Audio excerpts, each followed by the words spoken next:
Doctrine of Separation of Powers in Administrative Law. Hi. This is Simon Waddy, and this time a subscriber has requested me to give an approach to answering a particular essay question. Discuss the limitations in the application of the Doctrine of Separation of Powers in Uganda. Propose appropriate mechanisms of dealing with these limitations. It would be prudent to explain what the Doctrine of Separation provides for, e.g. Since the 18th century, the most common way of thinking about the functions of government has been in terms of Montesquieu's threefold classification: legislative, executive, and judicial. According to a strict interpretation of separation of powers, each of these functions would be performed by one and only one set of governmental institutions, the legislature, the executive, and the judiciary respectively. The idea was that concentration of power facilitates and encourages its abuse, and that the separation of powers provides a bulwark against such abuse. What is the system of governance present in Uganda? Uganda is a constitutional democracy with a president and members of parliament elected directly by universal adult suffrage under a multi-party political dispensation. The members of parliament constitute the legislature. The judiciary consists of judges and judicial officers. The president appoints ministers and all public officers from the level of head of department and above, including judges and judicial officers. The president also appoints members of service commissions who have delegated authority to appoint all other public officers. As traditionally understood, separation of powers has two aspects: separation of institutions and separation of functions. 1. The three arms of government should act mutually exclusively, i.e. none should interfere, control or be controlled by another in the exercise of their functions. 2. The same person should not be part of more than one of the three arms of government. 3. One institution should not exercise any of the functions of the other.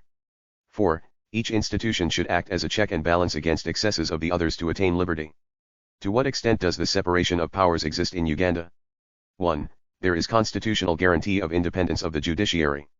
2. There is constitutional guarantee of non-interference or control by anybody in exercise of their functions for all the service commissions and many public servants who fall under the executive. 3. There is security of tenure, where it is specifically guaranteed by the Constitution. 4. There is an elaborate process of untimely removal from office. What then are the limitations to the doctrine in Uganda? 1. Who constitutes the judiciary, executive, and legislature, and does this guarantee independence, impartiality, and non-interference? The president appoints the service commissions and all positions from head of department and above. All other positions are filled by service commissions on delegated authority from the president. 2. Who recommends for appointment to positions in the three arms of government? Service commissions, which are themselves appointed by the president. 3. Who vets? Parliament vets. What is the constitution of parliament? The majority party in parliament allows the executive to influence the legislature. 4. Consider security of tenure and ease of removal in practice. 5. Vice president and ministers who belong to the executive are also part of the legislature and vote unless they were not originally elected members of parliament. 6. Through the prerogative of mercy, the president, by altering a sentence or forgiving a criminal, indulges in judicial work. Is prerogative of mercy committee neutral? Consider who appoints its members. 7. The president and ministers in making statutory instruments carry out judicial work. 8. The Minister of Finance in entertaining appeals against licensing authorities indulges in judicial work, and appeals against ministerial decisions made to the president involve the president as head of executive in judicial work. 9. Courts go into administrative work by granting the orders of certiorari, mandamus, and prohibition. 10. Courts make laws for internal administration and, through the doctrine of precedence, exercised by superior courts, indulge in legislative work. 11. The president, by assenting to bills, gets involved in legislative work, etc. Mechanisms for removing these limitations. 1. Guarantee independence of the judiciary, which is the most important aspect of the separation of powers, and it informs the concept of the rule of law. 2. Ensure checks and balances rather than separation, as the executive and the legislature have been known to perform better integrated rather than separated. This integration makes for very strong government, giving the executive almost complete control not only over the policy-making process but also over the legislative process by which policy can be translated into law. 3.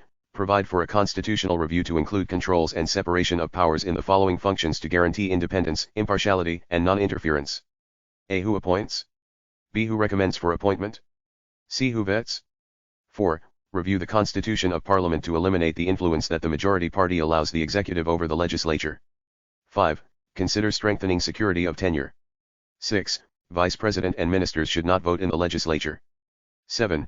Constitute a prerogative of mercy committee that is neutral. 8. Review the process of subsidiary legislation. 9. Review the appeals procedures to ensure non-interference. Conclusion.